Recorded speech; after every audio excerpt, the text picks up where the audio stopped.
Bueno, mi nombre es Pablo Cormenzana, soy militante de la corriente marxista revolucionaria y bueno, estamos en Venezuela, trabajamos con el Freteco, en la fábrica Inveval, es todo. Bueno, ¿puedes explicar a los lectores en defensa del marxismo cuáles son, cuáles han sido los resultados en las elecciones regionales recientes y cuáles son las perspectivas, las enseñanzas de esos resultados? Bueno, en las recientes elecciones del 23 de noviembre, ¿no?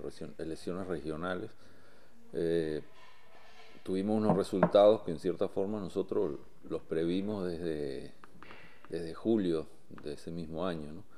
Un poco en la medida que cómo se dio la campaña, ¿no? O sea, nosotros tenemos que ver que en estas elecciones eh, primero, el PSV elige unos candidatos en su proceso de selección primaria, donde la burocracia del partido, que es la misma burocracia gubernamental, tiene un cierto ventajismo, ¿no? Sobre el resto de los candidatos, de los precandidatos que participan. Ventajismo basado bueno, en utilizar la mayoría de estos precandidatos de la burocracia estaban en posiciones gubernamentales y tenían un manejo de un dinero público que utilizaron a su favor y otros medios, ¿no? Por ejemplo, camionetas, propaganda, un equipo de gente que pusieron a su favor y con eso lograron, obviamente, quedarse con la mayoría de las candidaturas, ¿no? Nosotros planteamos que esto ya de por sí era un peso, un plomo en el ala que ellos llevaban, ¿no? Que es el hecho de que muchos de esos burócratas que iban como candidatos del PSUV no eran, o sea, eran cuestionados por la base, ¿no? Y esto rápidamente se ve durante la campaña. O sea, durante la campaña vemos a un presidente Chávez que prácticamente tiene que echarse al hombro toda la campaña. O sea, participa en un día, hace hasta dos mítines en distintos lugares, va de un lado a otro, recorre el país varias veces. Parecía una campaña presidencial más que una campaña de gobernadores y alcaldes y esto, ¿no? También veíamos, durante la campaña se podía ver que cuando estas personas, los candidatos, intervenían, eh, quedaba al descubierto su pobreza, ¿no? Su pobreza como políticos, como candidatos, o sea, sin ningún discurso, un discurso donde repetían consignas vacías, ¿no? Vamos a votar, voten por mí, cosas por el estilo, pero no se veía ningún contenido político, ¿no? El que daba el contenido político era el presidente Chávez. Esto obviamente fue este, ir a unas elecciones en unas condiciones muy pobres, ¿no? Y dándole muchas ventajas al contrario.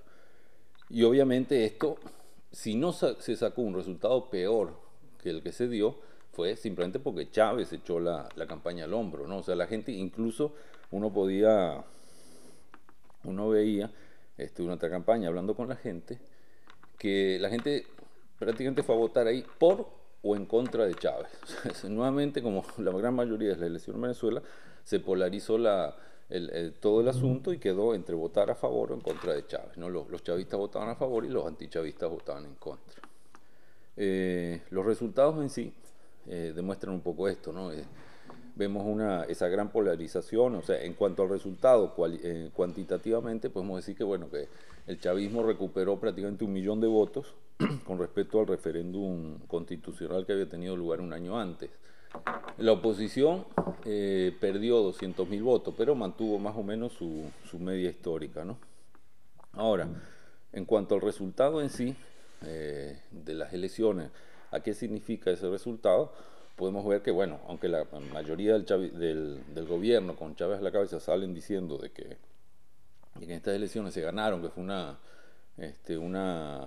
gran victoria, hay que ver hasta dónde fue una gran victoria, ¿no? O sea, sí, cuantitativamente se ganó y se ganó una mayoría de gobernaciones, pero cualitativamente se pierde el estado Miranda, un estado sumamente importante, se pierde la alcaldía metropolitana, que bueno, que aunque últimamente ha quedado un poco como un cascarón vacío, pero tiene una importancia simbólica, y se pierden otros dos estados importantes, como son Carabobo, un estado industrial, y el estado de Táchira en la frontera, ¿no?